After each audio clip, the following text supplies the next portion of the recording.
Agar terus mendapatkan pemberitahuan video baru, silakan subscribe dan aktifkan tombol lonceng. Untuk menjaga dari semua bahaya itu, kalau kita bicara misalnya tanyakan ahli geologi, mungkin mereka tahu ini gerakan tanah sudah begini karena nanti ahli laut ingin tahu ini abrasi setiap menit terjadi begini setiap tahun. Mungkin yang ahli meteorologi begitu, ini alam sudah gini, mungkin yang ahli apa. Dan semuanya yang di sekeliling kita ini, alam ini sebenarnya mengarah ke kehancuran, bukan menuju yang lebih baik. Sehingga orang-orang sufi dulu kalau hujan itu, kamu udah bisa nata dunia. Allah bikin dunia itu renanya mau dihancurkan. Jadi desain dunia itu untuk dihancurkan. Artinya, buat kamu tata kayak apa, arahnya dunia ini menuju kiamat, bukan menuju yang lain. Sehingga orang-orang sufi dulu itu rileks, karena tadi.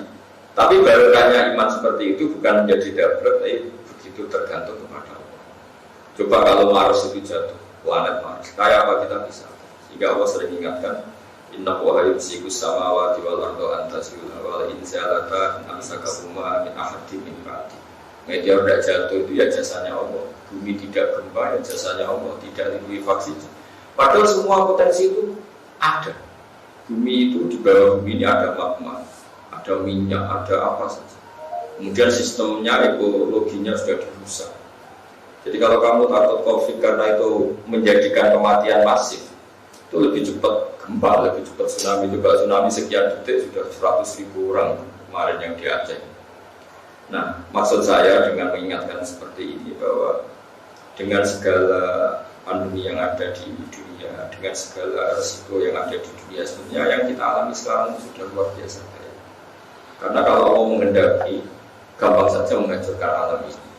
Termasuk tadi dimulai dari menghilangkan air, kul ara'aytum min asfaha ma'akum khoron hamayatikum gimana.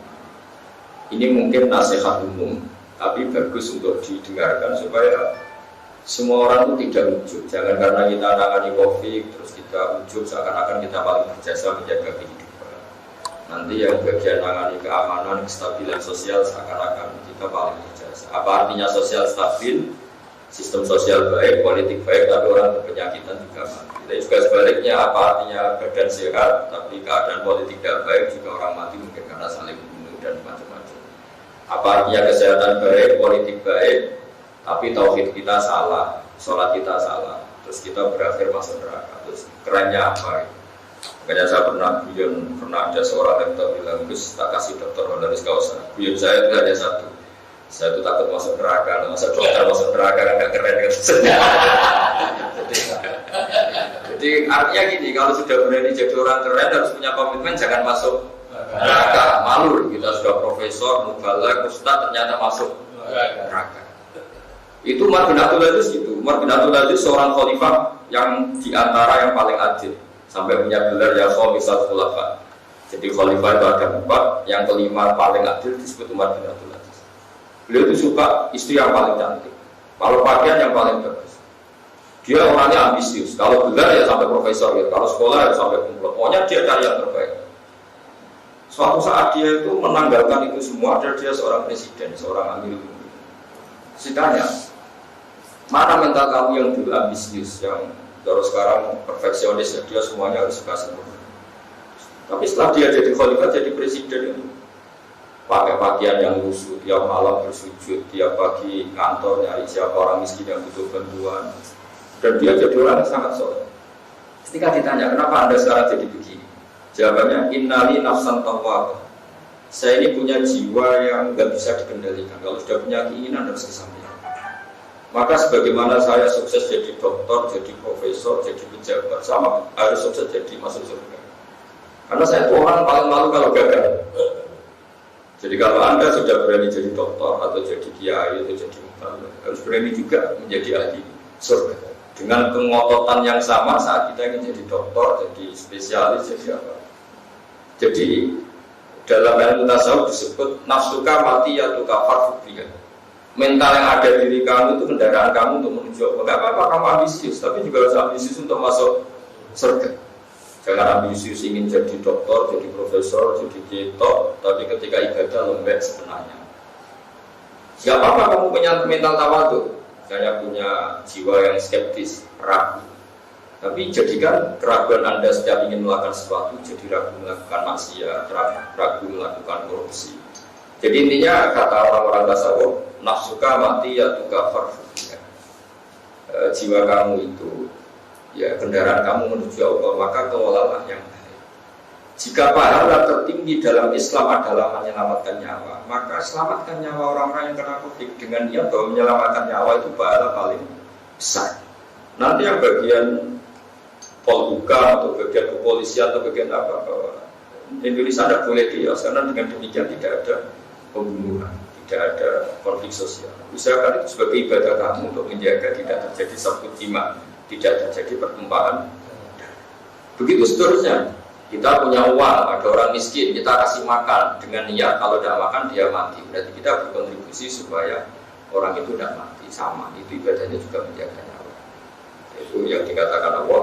Bila jika katabna ala bani Israil nahum man qatala nafsan bi ghairi nafsin fa ka'annama qatala an-nasa jami'a wa man ahyaha fa ka'annama ahyan nasa jami'a. Siapa yang berkontribusi menyelamatkan nyawa satu, maka sama juga menyelamatkan nyawa seluruh dunia. Karena orang yang kamu rawat, yang para dokter rawat, dia mungkin kepala keluarga yang kalau sembuh akan menghidupi satu keluarga.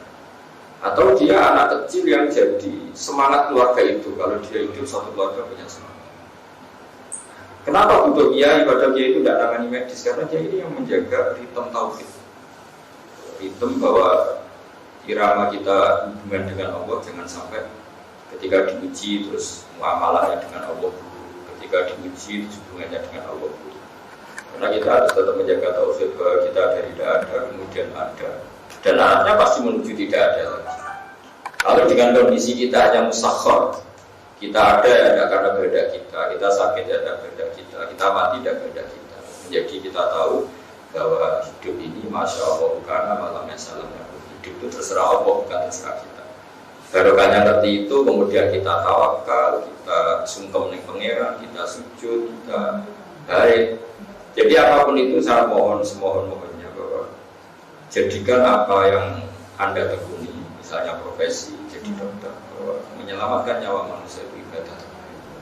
Sehingga di sini disebutkan harus dikawal oleh hukum fikih, ada kisos supaya orang tidak mudah bunuh karena hukumannya berat. Orang yang mampu harus memberi makan yang miskin juga demi menjaganya. Kestabilan harus kita jaga supaya orang bisa bekerja, bisa makan dan seterusnya. Terus ahli medis, ahli gizi membuat list ini makanan yang manfaat, ini yang makanan yang mudarat juga demi menjaga nyawa manusia. Dan begitu seterusnya, begitu seterusnya. Sehingga barokahnya ngaji seperti ini kita akan tambah dekat pada Allah Subhanahu wa Ta'ala. Ini saya baca teks supaya jadi inspirasi untuk semua yang nangani COVID atau nangani penyakit lain atau nangani problem sosial yang lain. Karena sama, kita ingin menyembuhkan orang sakit juga demi menjaga. Sama, kita ingin menjaga stabilitas Indonesia juga supaya tidak ada chaos, tidak ada prahara yang menjadikan menghilangkan nyawa. Di sini di kitab saya di halaman 380 juz 4 kitab Ihya Ulumuddin. Nah, di sini diantaranya dijelaskan wada tarobatul ulama.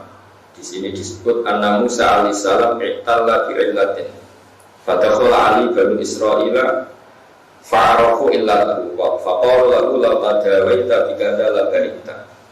Jadi ketika Nabi Musa sakit dijenguk komunitas Bani Israel, mulai dulu orang Israel memang sudah maju. Mereka bilang law tadawaita bikada la barita, engkau berobat dengan obat ini pasti engkau akan sembuh. Faqala la atadawa hatta yu'afiyani wa min ghairi dawain. Saya tidak akan berobat sehingga Allah menyembuhkan saya tanpa harus berobat, karena Allah ala kulli syai'in qadir, Allah mampu melakukan apa saja. Faqala illahu. Kemudian penyakit itu tambah menjalar, tambah sakit. Orang-orang Israel datang lagi. Faqala lahu inna dawa hadillah ma'rufun mujarrad. Jadi mulai dulu yang namanya obat itu syaratnya harus dua, ma'ruf dan mujarrad. Penyakit Anda ini bisa diobati dengan obat yang sudah dikenal di kalangan medis, mujarrad dan sudah diuji coba. Jadi mulai dulu aturan obat memang harus sudah diuji coba mujarrad.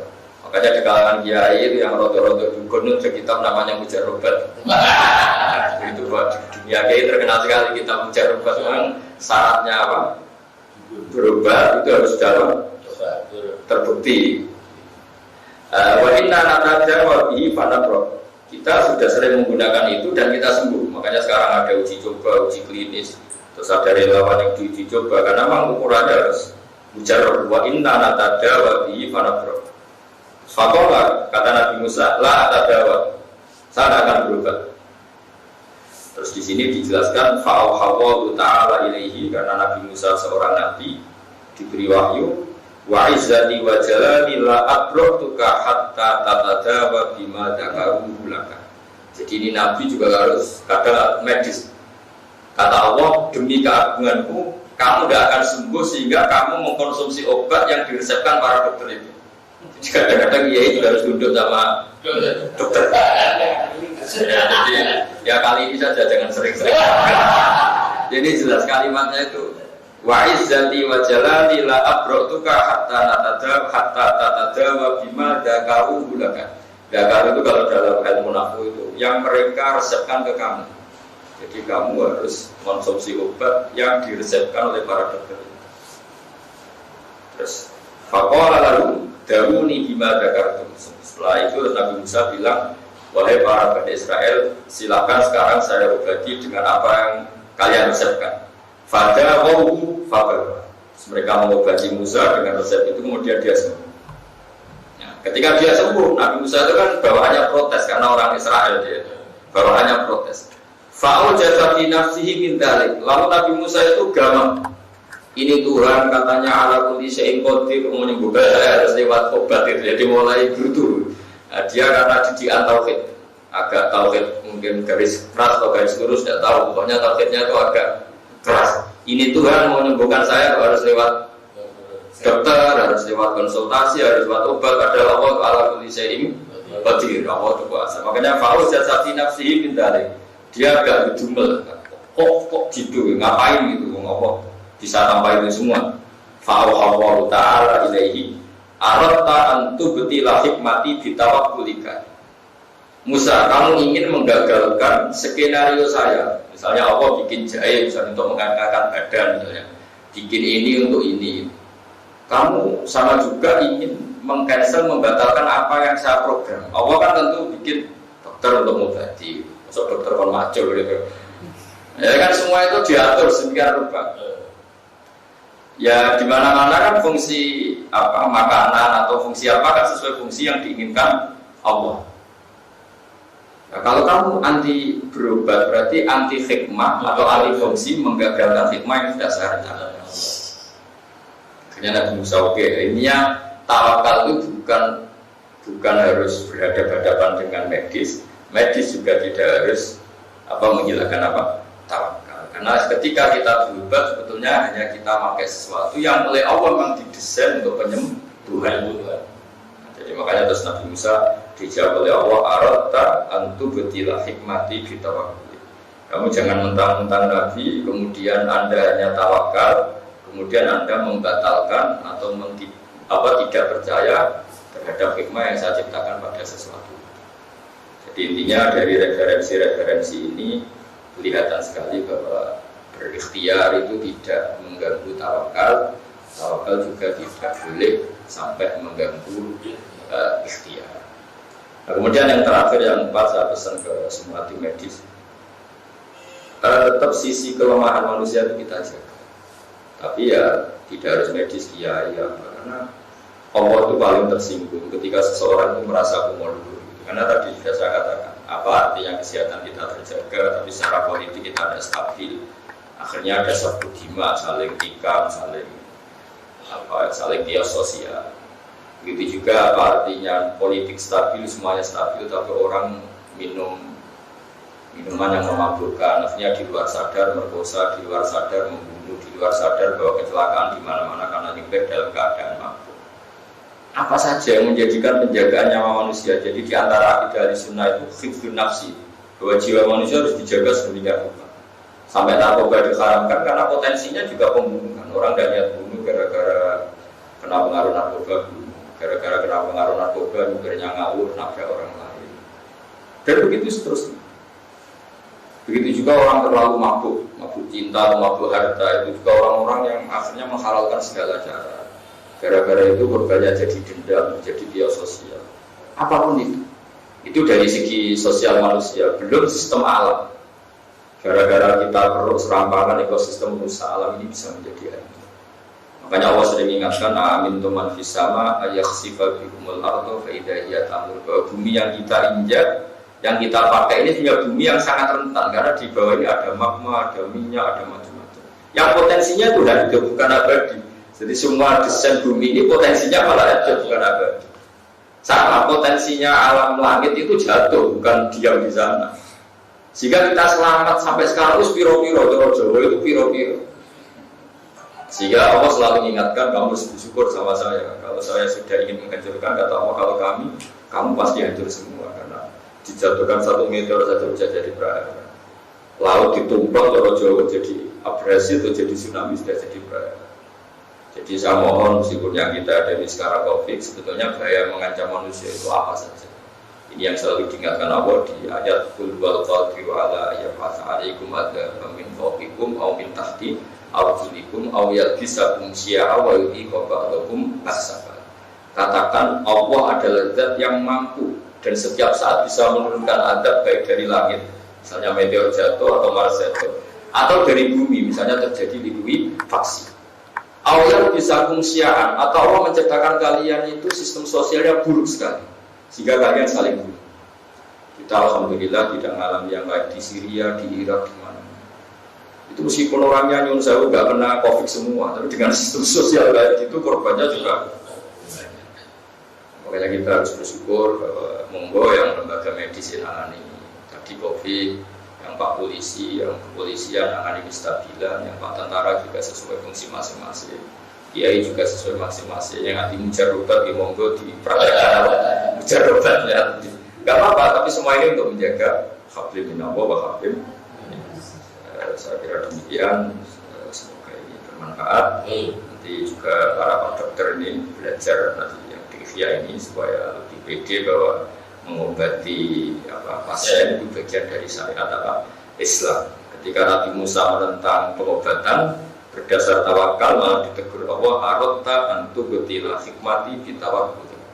Kamu nggak boleh membatalkan hikmah yang saya ciptakan pada sesuatu itu. Jadi tadi Allah, misalnya kamu badan yang diketahui orang awam, kalau badan kamu kedinginan, orang awam tahu harus minum jahe, jangan terus gak mau minum. Sudah kalau Allah mau bikin hangat ya hangat sendiri gitu ya. Jadi ribet kan. Terus kata awal terus bikin jahe gunanya apa gitu. Jadi saya kira demikian.